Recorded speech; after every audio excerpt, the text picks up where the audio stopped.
사랑하는 막내딸을 한국에서 어릴 때 입양했던 미국 프로바이던스 마을의 한 가족이 있습니다. 그런 딸이 성장해 한국의 명문대로 교환학생을 갔다고 하는데요. 이 가족은 한국으로 인해 저널리스트에 실리며 유명세를 타기 시작했고 많은 사람들의 입에 올랐다고 하는데 과연 무슨 일이 있던 걸까요? 안녕하세요. 저는 미국 프로바이던스에서 식당을 운영하고 있는 53세 캐롤 무어라고 합니다. 그리고 저는 세 아이의 엄마이기도 하죠. 저는 저의 아이들 모두를 제 목숨보다 사랑하지만 그 중에서도 특히 아픈 손가락이 있습니다. 바로 사랑하는 막내딸 에밀리인데요. 사실 에밀리는 제가 제 배로 직접 낳은 딸이 아니에요. 마음으로 낳은 아이이고 3살 때 한국에서 미국으로 건너와 저의 막내딸이 되었죠. 에밀리는 백인 가족인 가족들 사이에서 전혀 다른 외모로 자라왔습니다. 그 과정에서 여러 어려움이 있었지만 모든 어려움을 극복했고 미국의 명문 요리학교인 존슨 앤 웨일스 대학에 입학하는 결과를 만들어냈어요. 그런데 몇 개월 전 에밀리가 조심스럽게 교환학생에 대한 이야기를 하더라고요. 외국에 있는 학교에서 공부할 수 있는 기회인데다가 생활비, 학비까지 모두 지원해주는 아주 좋은 조건으로 교환학생을 가게 되었다고요. 저희 가족은 모두 그렇게 좋은 조건인데 당연히 가야지 고민할 이유가 없는데 가야지 우리 딸이라고 말했습니다. 그런데 에밀리는 우물쭈물하며 쉽게 말을 잇지 못했어요. 그 이유는 바로 에밀리가 가게 된 학교가 한국에 있는 명문 대학이었기 때문이었습니다. 솔직히 말씀드리면 저는 그 소식을 듣고 무척 당황스러웠어요. 저는 에밀리를 버린 한국이라는 나라를 좋게 생각하지 않았거든요. 그래서 에밀리가 한국에 가겠다고 했을 때 조심스럽게 물었습니다. 왜 하필 한국이니? 다른 나라는 없었어? 라고 물었습니다. 아무리 명문대라고 하더라도 혹여나 에밀리가 그곳에 가서 상처를 받지 않을지 걱정되었어요. 에밀리의 어린 시절 이야기입니다. 우리 가족이 이런 반응을 보였던 데는 분명한 이유가 있었어요. 그때의 이야기로 잠시 들어가 보면 에밀리는 남들과 다르게 생겼다는 이유로 이방인 취급을 당하며 미국에서 힘든 어린 시절을 보냈었습니다. 그런데 이건 한국에서도 마찬가지일 것 같았어요. 얼굴은 한국인인데 속은 완전히 외국인이니까요. 물론 해외 입양이라는 게 희귀한 일은 아니에요. 많은 사람들이 해외에서 아이들을 입양해 오죠. 입양을 보내는 사람들은 그만한 이유가 있기 때문에 단순히 에밀리를 입양 보냈다는 사실로 한국을 안 좋게 생각하게 된 건 아닙니다. 문제는 에밀리를 입양하는 과정에 있었죠. 에밀리를 처음 만났던 그날을 잊을 수가 없어요. 드디어 우리 가족의 새 구성원을 만날 수 있다는 생각에 마음이 떨렸죠. 하지만 얼마 지나지 않아 제 기대와는 너무나 다른 현실을 마주하게 되었습니다. 입양센터 직원들의 태도가 무척 차갑고 무감정하게 느껴졌거든요. 그들은 에밀리를 저에게 넘겨주고는 여기 서류에 서명하시면 절차 완료입니다. 라고 말하는 그 목소리와 분위기, 말투 모두가 말이죠. 관계자들은 저희가 에밀리를 안고 나오는 순간까지 안쓰러움을 내비치지도 에밀리에게 어떤 축복도 빌어주지 않았습니다. 그래도 우리 딸을 3살이 될 때까지 돌봐준 사람들일 텐데 어쩜 이렇게 냉정할 수 있는지, 에밀리의 지난 3년은 어땠을까, 과연 따뜻한 사랑을 받으며 자랐을까 하는 의문이 들 정도였어요. 물론 지금은 왜 그때 센터 직원분들이 에밀리에게도 저희에게도 묵뚝뚝하고 차갑게 했는지 압니다. 에밀리가 한국에 교환학생을 간다고 했을 때는 몰랐지만 시간이 한참 흐른 지금은 그 이유를 알고 있거든요. 한국의 그 센터 직원분들은 떠나는 에밀리를 위해서 일부러 차갑게 했던 것이었죠. 저희에게도 말이에요. 최근에 우연히 옛 센터분과 통화를 했던 적이 있는데 수십 년이 지난 지금까지도 에밀리를 기억하고 있었어요. 그러면서 그때 에밀리를 안고 저희가 떠나고 난 뒤에 센터 직원분들은 한참을 울었다고 해요. 에밀리가 좋은 부모님을 새로 만나 행복하게 살게 해달라고 매일같이 기도했다고도 하셨죠. 여하튼 당시에는 그런 마음을 모르다 보니 한국을 오해한 채 오랜 시간을 살아왔습니다. 에밀리는 금발의 푸른 눈인 우리 가족과는 너무나 다른 외모였기 때문에 저희는 에밀리가 입양됐다는 사실을 숨기지 않았어요. 학교에 가기 전부터 에밀리는 자신이 입양됐다는 걸 알고 있었죠. 하지만 에밀리는 언제나 사랑받는 막내였어요. 에밀리도 그걸 알고 있었기에 자신이 입양되었다는 것을 부끄럽게 여기지 않았습니다. 하지만 학교에 가면서부터 상황이 달라졌어요. 에밀리가 학교에서 겪은 일들은 주로 선생님을 통해 전해 들었습니다. 선생님께 전화가 올 때마다 불안할 정도였죠. 선생님께서 말씀해 주신 바로는 아이들이 에밀리, 넌 어디서 왔어? 라고 물었을 때 에밀리가 프로비던스에서 왔어 라고 대답하면 아이들은 아니, 네가 온 나라 말이야 라고 되묻곤 했다고 합니다. 우리 에밀리는 미국 국적을 가진 미국 시민인데 말이에요. 그 애들은 에밀리의 까만 머리와 짙은 눈동자를 보고 미국인이 아니라고 단정지었던 거죠. 더 끔찍한 말들도 있었어요. 내 눈은 왜 그렇게 생겼어? 눈동자가 까매. 꼭 죽은 사람 눈 같아. 넌 왜 쌍꺼풀이 없는 거야? 쌍꺼풀이 없으면 열등한 유전자래. 아시아인들은 다 열등한가 봐. 내 언니 오빠는 엄마 아빠랑 많이 닮았던데 넌 하나도 안 닮았잖아. 솔직히 말해봐. 집에서 소외감 느끼지? 우리 에밀리는 엄마가 상처받을까봐 이런 일을 당한다고 말하지도 못하고 홀로 끙끙 앓았을 에밀리를 생각하면 지금도 가슴이 찢어질 듯 아픕니다. 한 번은 에밀리의 팔에 손톱 자국이 나 있고 피가 송골송골 맺혀 있더라고요. 저는 학교 아이들이 언어로 괴롭히는 것 이상의 짓을 한 줄 알고 정말 많이 놀랐습니다. 그런데 그건 에밀리가 자신의 피부를 하얗게 만들려고 몸을 미친 듯이 긁어낸 결과였어요. 에밀리는 울면서 말했습니다. 엄마, 나도 우리 가족들처럼 피부가 희면 좋겠어. 나는 왜 언니, 오빠, 엄마, 아빠와 다른 거야? 이럴 때면 저는 내가 에밀리를 괜히 미국으로 데려온 게 아닐까? 그냥 한국에서 다른 부모에게 입양되도록 하는 게 낫지 않았을까? 라는 죄책감 같은 어린 생각을 하기도 했습니다. 그러나 놀랍게도 에밀리는 이런 차별에도 불구하고 한국을 미워하지 않았어요. 오히려 자신의 뿌리에 대해 더 알고 싶어 했죠. 에밀리는 종종 엄마, 내가 태어난 곳이 어떤 곳인지 정말 궁금해요 라고 말하곤 했습니다. 그럴 때마다 저는 어떻게 대답해야 할지 몰라 당황스러워했어요.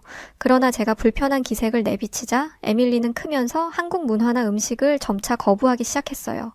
그땐 저에게 한국에 좋은 감정이 없었으니까요. 시간이 흐르고 에밀리가 초등학생 때 한국의 이미지는 에밀리가 고등학생이 되었을 무렵 미국에서 한국의 위상이 훨씬 높아졌을 겁니다. 그래서인지 1등을 놓치지 않는 에밀리를 향해 사람들은 입을 모아 에밀리의 피에는 한국인의 DNA가 있어서 그래. 한국인들의 평균 IQ는 세계 1, 2위를 다투는 수준이라지. 역시 한국인들 공부머리는 알아줘야 해. 라고 말했습니다. 근데 에밀리는 이 말을 듣고 싶지 않아 했어요. 늘 저에게 와서 엄마, 저는 한국인이 아닌데 자꾸 제가 한국인이라서 공부를 잘하는 거래요. 정말 듣고 싶지 않아요. 이렇다 보니 저희 집안에서 한국이라는 나라는 금기어가 되었습니다. 물론 에밀리가 성장할수록 에밀리도 자기의 뿌리를 알아야 하지 않을까라는 하게 되기는 했어요. 에밀리가 상처받더라도 자신의 뿌리를 직면하고 받아들이게 해야 하지 않나 하는 고민을 하기 시작한 거죠. 하지만 저는 너무나 부족한 엄마라서 에밀리가 더 이상의 상처를 안 받았으면 하는 마음에 애써 한국과 관련된 이야기를 무시하려 했던 것 같아요. 참 미련한 생각이었죠.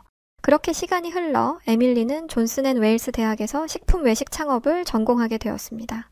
솔직히 저도 그렇고 모두가 의아해했어요. 너처럼 성적이 좋은 애가 의사나 변호사가 되지 않고 왜 식품 요리 쪽으로 가는 거야? 라고 묻기도 했습니다. 존슨앤웨일스 대학이 명문대이기는 하지만 하버드나 옥스퍼드 정도는 아니거든요. 하지만 에밀리는 저희 부부의 식당에서 일손을 도우면서 있는 그대로의 모습을 인정받았던 경험을 한 후로 항상 이 길을 꿈꿔왔다고 했습니다. 음식을 먹는 사람은 자신의 얼굴을 보는 게 아니라 음식을 보기 때문에 요리사의 외면은 상관없이 음식의 맛만으로 승부를 보는 게 요리의 매력이라고 말하더군요. 저희의 가게를 이어받아서 가게를 크게 키우겠다고 호언장담하는 에밀리의 눈이 반짝반짝 빛나는 모습에 외식 창업 전공을 하는 것을 허락했습니다. 그런데 에밀리는 수석으로 입학했음에도 불구하고 간혹 학교 생활에서 불편함을 느꼈어요. 매 수업 시간마다, 매 실습 시간마다 한국 음식이 꼭 하나씩 등장했기 때문이었죠. 게다가 학생들은 한국 음식이 나올 때마다 당연하다는 듯이 에밀리에게 음식의 맛을 물었어요. 한국인 입장에서는 맛이 어때? 라고요. 에밀리가 나는 미국인이다 라고 말해도 소용없었습니다. 이런 상황에서 한 번은 어떤 일이 있었냐면 저희 지역에서 세계 음식 문화와 현대 요리의 융합이라는 이름의 심포지엄이 열린다는 소식을 들었습니다. 최근 식당의 매출이 계속 떨어지고 있었는데 이번 심포지엄에서 새로운 메뉴 개발에 대한 아이디어를 얻을 수 있겠더라고요. 그런데 마침 저희 에밀리도 학생 대표로 심포지엄의 한 세션에 참가하게 되었습니다. 심포지엄도 참석하고 우리 딸의 멋진 모습도 볼 수 있을 거란 생각에 매우 설레었죠. 에밀리는 심포지엄에서 무작위로 국가를 뽑아 그 나라의 요리 문화에 대해 발표를 하게 되었는데요. 심포지엄 시작 직전 제비 뽑기를 하고 심포지엄이 시작하면 바로 발표를 하는 순서였습니다. 발표를 준비할 시간 그런 건 없었어요. 길어봤자 30분 정도였죠. 그러나 이게 문제가 되지는 않았습니다. 심포지엄에서 발표 대상으로 선택한 나라들은 요리하는 사람이라면 누구나 아는 알아야 하는 국가로 이루어져 있으니까요. 사전 지식만 충분하다면 바로 발표할 수 있는 수준이죠.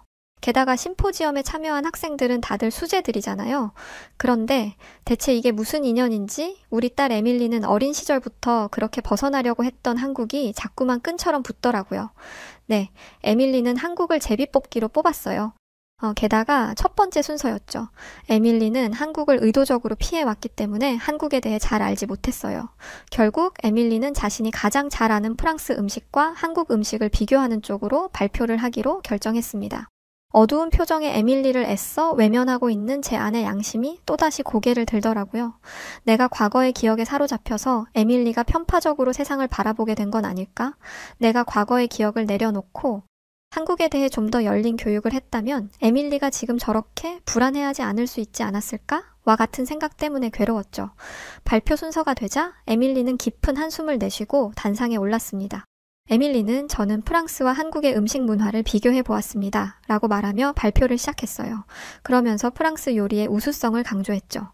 당당하게 프랑스 요리의 오랜 역사와 세계적 명성을 말하는데 단상에 올라가기 전 엄마 제가 말하는 걸 반박할 사람은 없을 거예요 라고 했던 에밀리의 말과 표정이 생각나면서 약간은 안도하는 마음이 들더라고요. 에밀리는 아주 자연스럽게 프랑스와 한국을 비교하기 시작했습니다.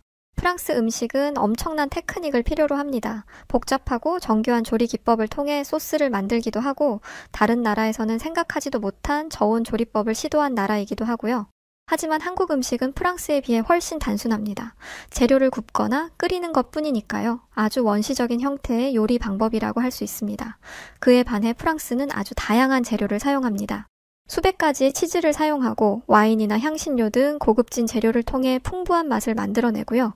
그에 반해 한국 음식은 매운맛, 짠맛 위주입니다. 한국 식품회사에서 만든 매운 라면이 판매 금지된 사건은 다들 아시죠? 자극적이기만 하고 맛에 대한 고집은 없는 게 제가 아는 한국 음식의 실체입니다. 저는 저의 자랑스러운 딸, 에밀리가 박수를 받을 줄 알았어요. 강사로운 교수님께도 칭찬을 받을 줄 알았죠. 그런데 교수님의 표정이 심상치 않아 보였어요. 그는 차가운 목소리로 에밀리에게 말하기 시작했습니다. 에밀리 학생이 찾아본 한국 음식의 특징은 그게 전부인가요?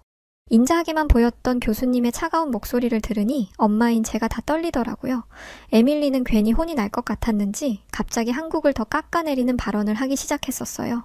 한국은 본인들이 착안하여 만든 음식이 없는 걸로 압니다. 교수님, 김치도 중국의 파오차이를 변형하여 만든 것이고 김밥과 같은 음식도 사실 일본의 음식에서 착안한 걸로 알아요. 요리하는 사람 입장에서 잘못되었다고 봅니다. 그런데 이 말을 꺼내자 강의실의 공기가 차가워지더니 교수님의 표정이 더 안 좋아지기 시작했습니다. 그리곤 교수님은 딸을 꾸짖듯이 말씀하셨어요. 누가 그런 소리를 하죠? 혹시 인터넷 커뮤니티 같은 걸 본 건 아니겠죠? 저는 놀랬습니다. 어딜 가든 수제 소리를 듣던 우리 딸 에밀리가 인터넷에 떠돌아다니는 내용만 가지고 이야기할 거란 생각은 전혀 못했거든요. 당연히 정확한 자료 조사를 했을 거라고 생각했기에 에밀리가 발표를 끝으로 칭찬받을 거라 생각했던 것이었습니다. 그런데 아무 말도 못하는 에밀리를 보니 정말 인터넷 커뮤니티를 참고했나 보다 싶더라고요. 대학생이. 그것도 존슨 앤 웨일스라는 명문대에 다니는 학생이 제대로 된 자료조사도 하지 못하는 실정이라니 정말 경악을 금치 못하겠네요. 대체 중국의 파오차이가 김치라는 주장은 어디서 나온 건가요? 중국인들이 외국 사이트를 돌아다니며 다른 나라의 문화를 자기들 것인 양 우긴다던데 에밀리 학생이 봤다는 그 내용은 중국인들이 퍼뜨린 가짜 뉴스임이 틀림없네요.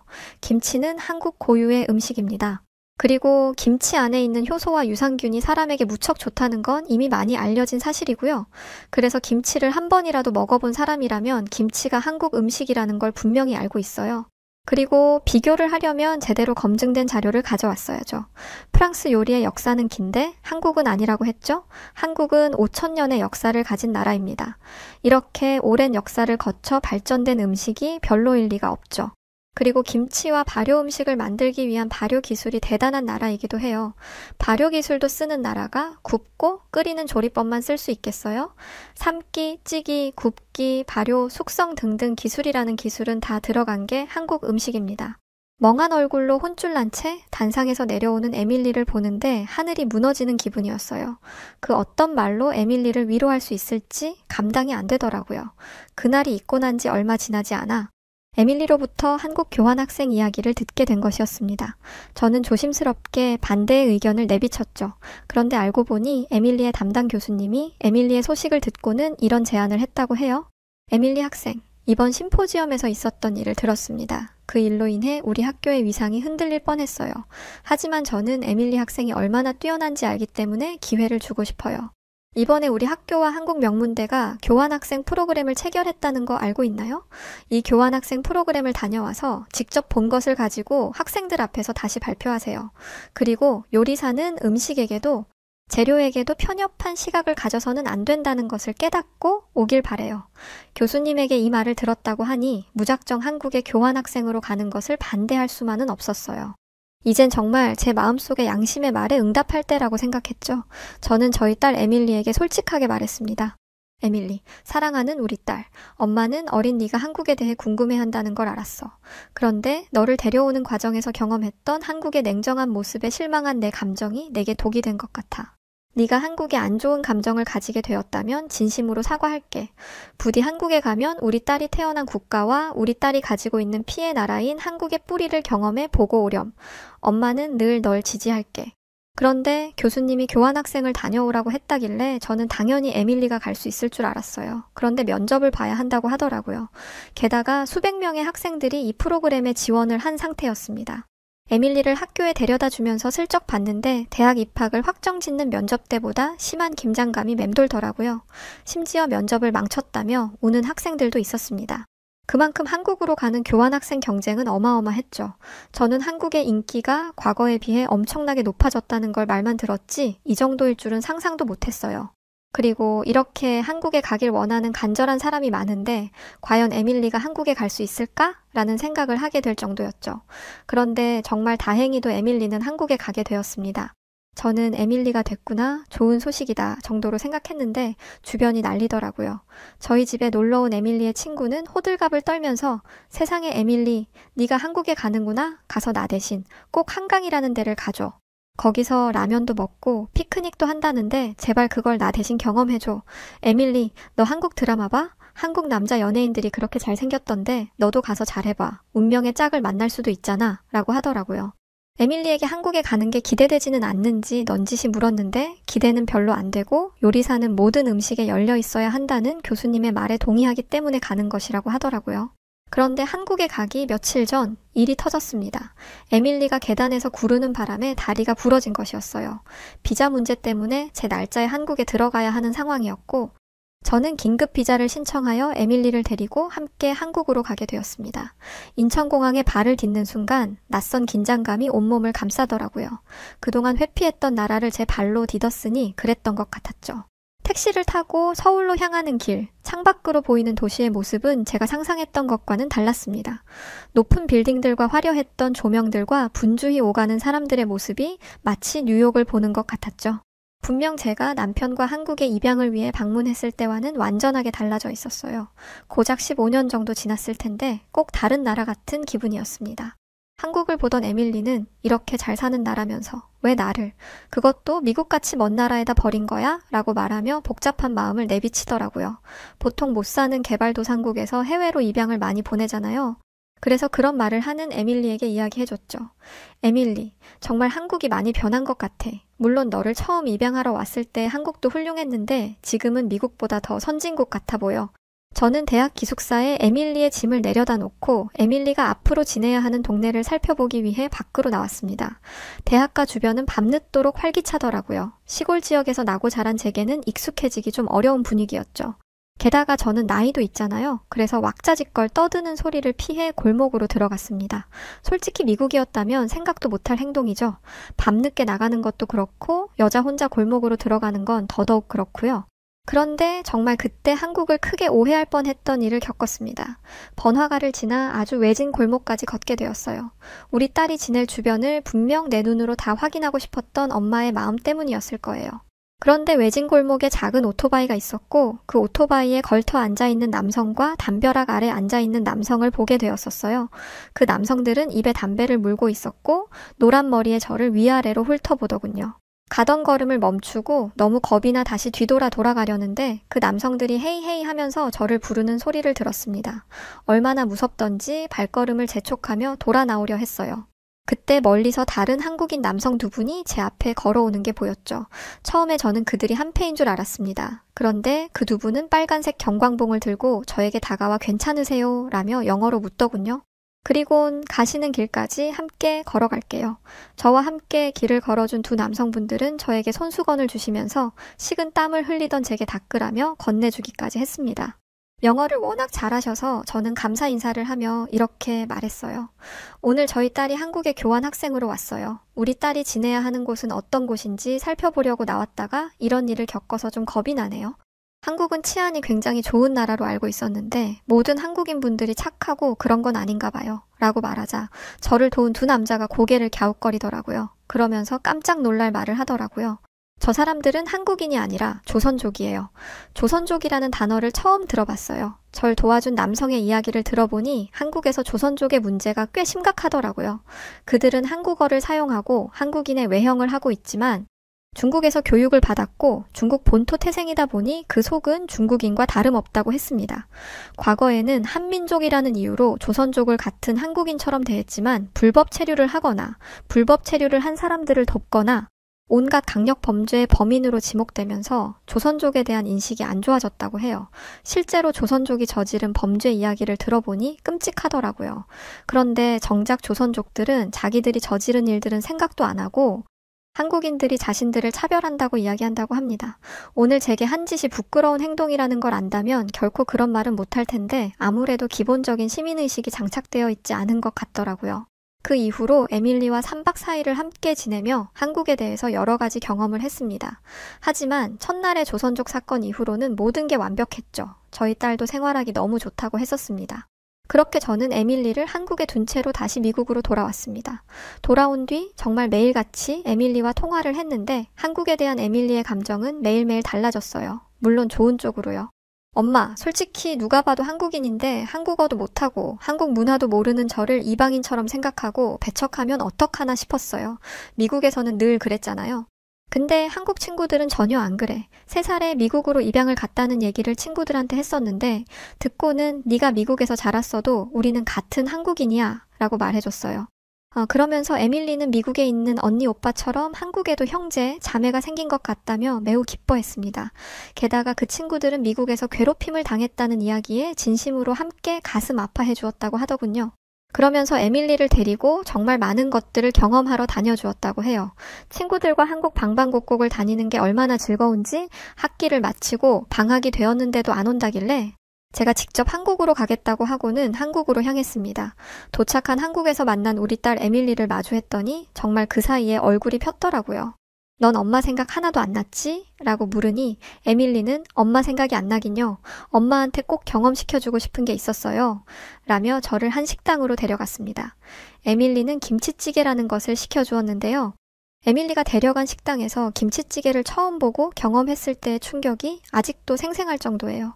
웬 다 찌그러진 냄비에 알 수 없는 빨간 국물이 부글부글 끓고 있는 모습은 전혀 맛있어 보이지 않았거든요. 에밀리가 저를 안심시키며 딱 한 입만 먹어보라 하더라고요. 빨간색의 약간 눅진한 국물, 그리고 그 안에 가득 담긴 김치 건더기들이 마치 지옥불에 떨어진 썩은 음식 같았습니다. 야채 수프면 야채만 있어야 하는데 에밀리가 먹어보라던 그 김치찌개는 왠지 손이 가질 않았거든요.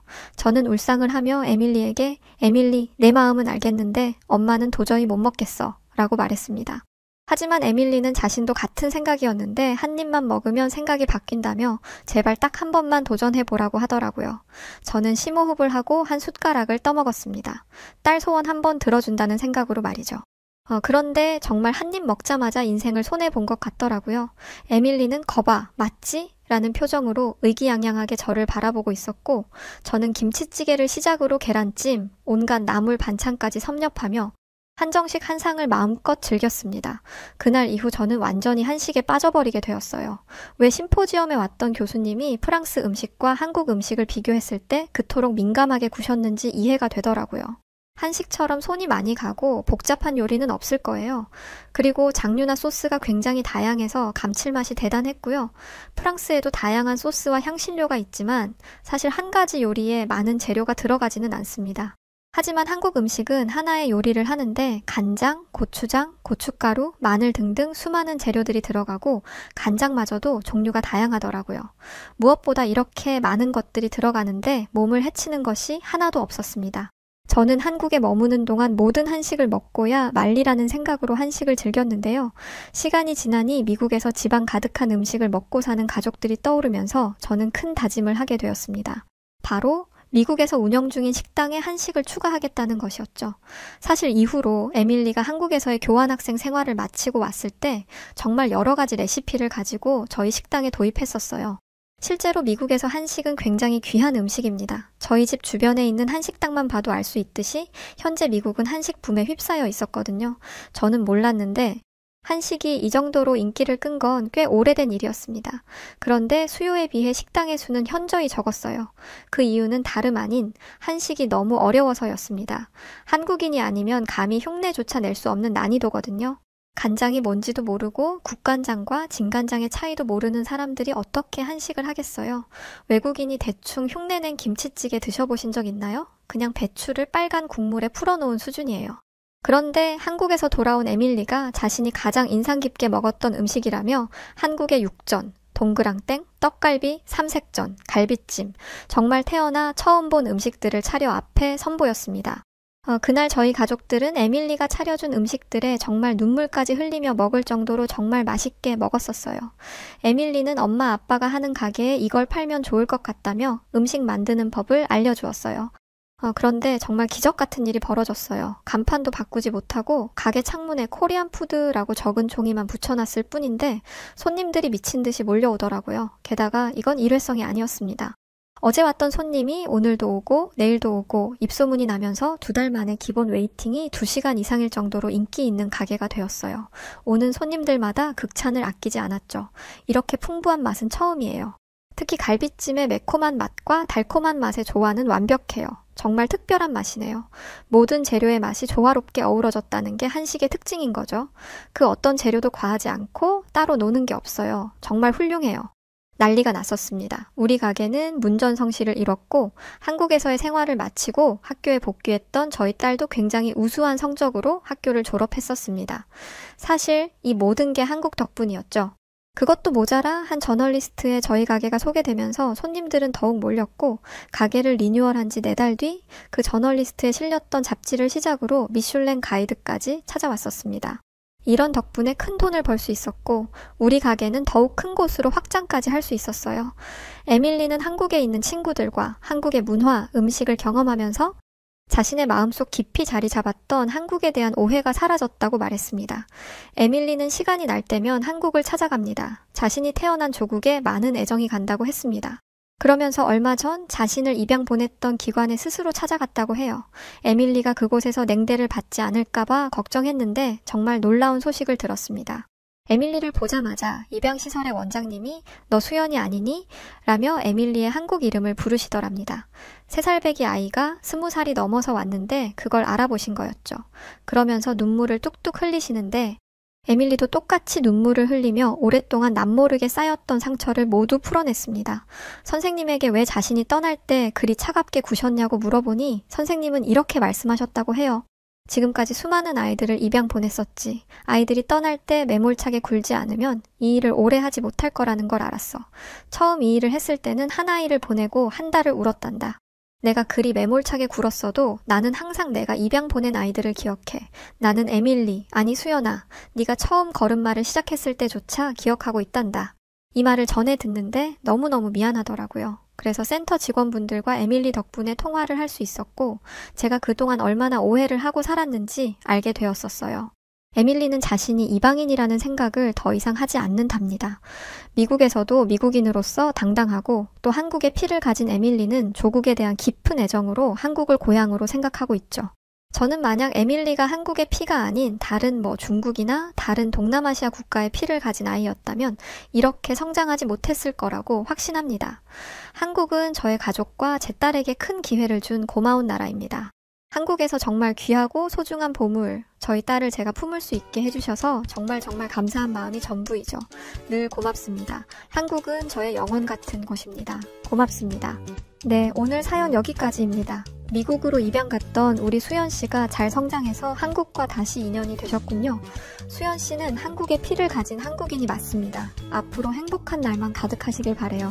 사연 어떻게 들으셨나요? 사연이 좋으셨다면 구독과 좋아요 부탁드립니다. 그럼 지금까지 사연을 전해드린 여우튜브 송은지였고요. 저는 더 좋은 영상으로 찾아뵙겠습니다. 고맙습니다. 그리고 구독자분들 모두 감사합니다.